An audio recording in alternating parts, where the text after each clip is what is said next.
Hombres que ha narrado los capítulos de la política mexicana a lo largo de ya 65 años y que de hecho lo sigue haciendo y que ha presentado recientemente un libro, un texto narrando sus crónicas como reportero, es Félix Fuentes. Félix Fuentes, reportero, es el texto, y Félix Fuentes es uno de los reporteros que no nada más estuvo ahí para cronicar lo que pasó esa mañana esa tarde del 2 de octubre, sino que sobrevivió también a la matanza. Nos acompaña esta mañana en el estudio. Para mí es un honor tenerte aquí, mi querido Félix Fuentes. Bueno, finalmente se me hizo, después de tanto año, estar frente a unas cámaras contigo. ¿Cómo estás, Félix? Bienvenido. Gracias. El 2 de octubre se caracteriza por muchas cosas, pero se caracteriza particularmente de forma diferente en cada administración. Cada presidente y cada gabinete lo celebra y lo entiende de forma distinta. O lo dicen como quieren. O lo dicen como quieren. ¿Cómo crees que lo recibimos los mexicanos la primera vez que tenemos un gobierno de izquierda en lo que será la conmemoración del 2 de octubre? Bueno, mañana tengo entendido, van a hacer una especie de festival en Los Pinos, precisamente para hacer este recordatorio. En el que hoy es el Centro Cultural de Los Pinos. Exactamente. Mira, te resumo. Esto empieza, como ya se ha dicho, en julio de 1968. Sí. Y empieza así con una tontería. Un pleito entre muchachos, estudiantes jóvenes de la preparatoria Ocho Terena y de la vocacional 5 del Politécnico. Así empieza eso. Pero llega un general que yo conocí, traté mucho, Raúl Mendiolea Cerecero, al frente de granaderos, con toletes nada más, y le ponen una golpiza a los muchachos, con toletes. Ahí empieza el asunto. Al día siguiente empiezan a protestar los estudiantes de otras escuelas del Politécnico y al rato escuelas de la universidad, y eso va creciendo y creciendo y creciendo hasta que ya después se hace un lío, porque también se meten los oportunistas y los hasta encapuchados, como estamos viendo los de estos días. Pero también estábamos viviendo un México de una represión descontrolada. Y descontrolada lo digo porque no había quien le pusiera control al gobierno para reprimir en esa época. Mira, Díaz Ordaz era fue un presidente duro, pero realmente en eso él no fue culpable ni se metió en eso. Ah, caray. Mira, realmente cuando ya interviene Díaz Ordaz es cuando se encuentra en Ajijí, una población que está allá a las orillas del lago de Chapala, y extiende su mano a quien se la quisiera estrechar para acabar con ese problema, y por supuesto se quedó con la mano extendida porque nadie se la quiso estrechar, porque estaba ya muy fuerte lo que había sucedido el 2 de octubre. Uno de los detalles más importantes de este evento es que el viernes 17 de septiembre de ese 68 fue realizada una marcha llamada del silencio. Sí, cierto. Fue larguísima. Haz de cuenta que se llenó todo Paseo de la Reforma, Avenida Juárez, Madero y el Zócalo. Enorme. Y no se escucharon gritos, no se escucharon voces, solamente escuchábamos los taconeos de los marchistas. Por eso la recuerdo yo tanto, porque no ha habido otra manifestación de protesta como esa. Ya ves, aquí lo que acaba de pasar, el pasado día 15, Sí, no. De que llegan los encapuchados y hacen desórdenes. ¿Cómo viviste tú ese 2 de octubre? ¿Cómo corrió la información? Porque el día de hoy tenemos redes sociales, estamos acostumbrados a otro tipo de movimiento de la comunicación, pero en aquella época, Félix, donde se comunicaba solo lo que el gobierno quería que se comunicara, pero los que lo vivieron a pie de calle, en tu caso, ¿cómo se vivió? Lo mío fue muy circunstancial. Primero, yo no era reportero que cubriera el movimiento del 68, había otros dos compañeros, Leonardo Femar. ¿En qué periódico estabas tú? ¿Ovaciones ya? No, yo seguía en la prensa. En la prensa. Yo seguía en la prensa. Yo, rápidamente te digo, estuve en el ABC, después 14 años en la prensa, 17 en Ovaciones y 20 en la Universal. Sí. Bueno, estaba yo todavía en la prensa y me demandaron como reportero de apoyo a Augusto Corro. Augusto Corro era el que estaba encargado en ese momento de cubrir el mitin de allí de la Plaza de las Tres Culturas en Tlatelolco. Yo de haber llegado como a las 5:30 de la tarde a la Plaza de las Tres Culturas. Y al único reportero que yo vi fue a un reportero del Heraldo, Sotero García Reyes, que estaba así medio asustado. Y él me vio platicando con un comandante de la policía.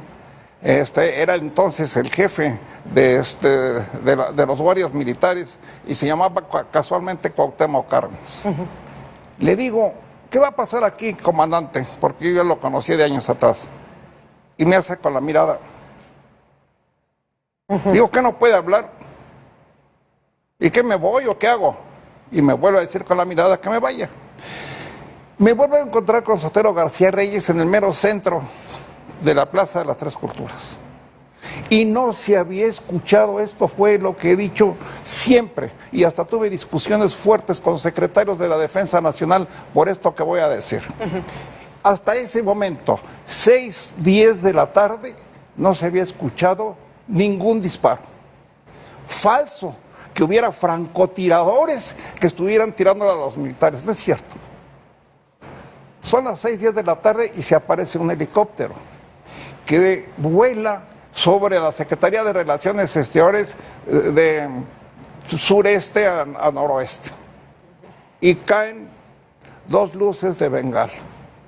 En ese momento, como 300 militares que estaban apostados desde la mitad de la tarde de ese día sobre el puente de prolongación de Paseo de la Reforma, es cuando saltan hacia la Plaza de las Tres Culturas y empiezan a disparar. Sotero García Reyes me pregunta qué horas son. Vi el reloj, eran las 6:10 de la tarde. Antes ya me había preguntado el mismo reportero que si habíamos como 10 en la Plaza de las Tres Culturas. Le dije, no hombre, le digo, ya no exageremos, somos como entre 6 y 7 mil. Y es muy importante este dato, porque si los militares hubieran tenido instrucciones de disparar contra la gente que estábamos ahí en esa plaza, hubiera habido una matazón espantosa. Pero la hubo. Pero no, pero fíjate, si éramos 6,000 o 7,000 y si los soldados hubieran disparado contra nosotros, hubiera habido miles de muertos. Y la cifra oficial fue de 30 y tantos. Pero no te lo puedo asegurar si nada más fueron 30 y tantos. Exacto. Pero cifra esa oficial, fue la cifra. y la cifra oficial de aquella época es la primera cifra en la que hay que desconfiar, Félix, Pues, tú bueno, lo sabes muy bien. Entonces, empezamos a correr. Yo corrí hacia atrás de la Secretaría de Relaciones Exteriores, tropecé, me caí, perdí el sentido de la realidad, pues, un momento dado. Me puse de pie y alguien llegó por la espalda y me dice, tírate al suelo, tal por cual. Y andaba yo total ya groggy.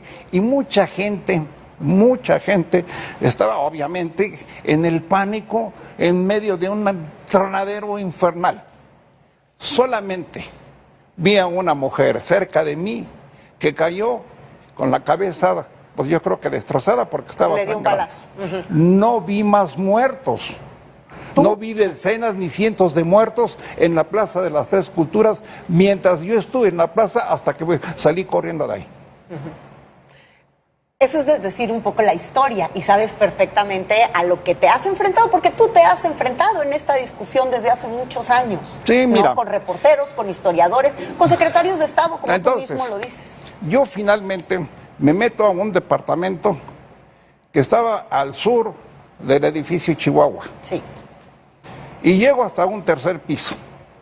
Y estaba apretujada de gente que estaba llena de pánico, por supuesto.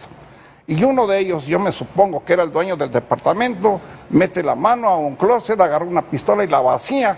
Así lo pongo en la nota que viene en este libro. Sí. La vacía a través de una ventana y dijo, tengan a su madre todos y ya fue. En ese momento empiezan a caer pedazos de las paredes, porque las balas disparadas eran de grueso calibre, no de 38 ni mucho menos.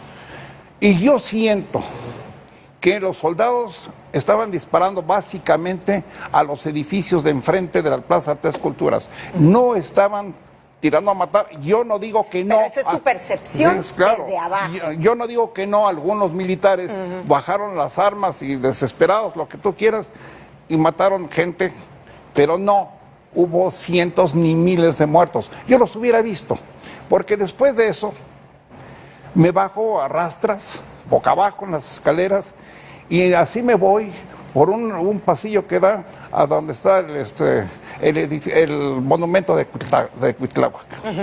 Y de ahí ya me fui corriendo al periódico donde yo trabajaba, La Prensa.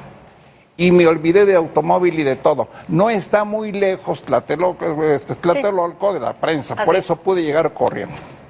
Me encontré al que era el cacique del periódico, Mario Santaella, con su grupo de gente que regresaba de comer y me pregunta, ¿qué está pasando? Le digo, pues escuche.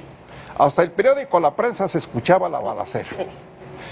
Subí al 5º piso, que era donde estaba la redacción, a preguntar al director del periódico, Roberto Ramírez Cárdenas, si había alguna orientación o alguna indicación de lo que yo tenía que escribir sobre lo que estaba sucediendo en Tlatelolco. Y estaba en estado de ebriedad. Por eso fue que escribí lo que escribí. Estaba en su escritorio, él siempre tenía una botella ahí al lado y estaba tomando. Le digo, don Roberto, quiero que me diga si hay alguna orientación sobre lo que debo escribir. ¿De dónde viene? Le digo, de Tlatelolco. Sí, ya vi en las fotos al tal Augusto Corro, ahí pegado a los comunistas, esos tales por cuales. Escriba lo que quiera, rómpales la mamá a estos tales por cuales. Ya con eso... Así la línea editorial de aquellas épocas. Yo me fui a mi máquina, todavía había las Remington viejas, y escribí lo que escribí. Es una nota que hay que decir. Que lo tenemos aquí, en este libro. Parte. Pero de todas maneras yo tengo el texto de lo que escribí en aquella ocasión. Y es cuando yo dije que los militares dispararon primero cuando saltaron del puente. No había disparos antes. Eso fue lo que yo discutí con dos secretarios de la defensa, sobre todo. Y me decían, es que los militares recibieron tiros de francotiradores. Y yo hacía la pregunta, a ver, señor secretario, cuando llega el helicóptero y suelta las dos luces de bengala, empieza la balacera. ¿Para quién fue la señal? ¿Para los militares o para los estudiantes? Y ahí los dejaba yo callados. Pues así está parte de las crónicas que podemos encontrar en este libro de crónicas del Félix Fuentes, reportero, como le digo, uno de los dos reporteros que en realidad sobreviven el día de hoy a lo que fue la matanza de Tlatelolco. Esta es tu versión de los hechos. Sin duda las incógnitas siguen ahí, seguirán. Es un capítulo de nuestra historia que se sigue desarrollando. Son discusiones que no se terminan. Nunca. Félix Fuentes, gracias por estar con nosotros esta mañana.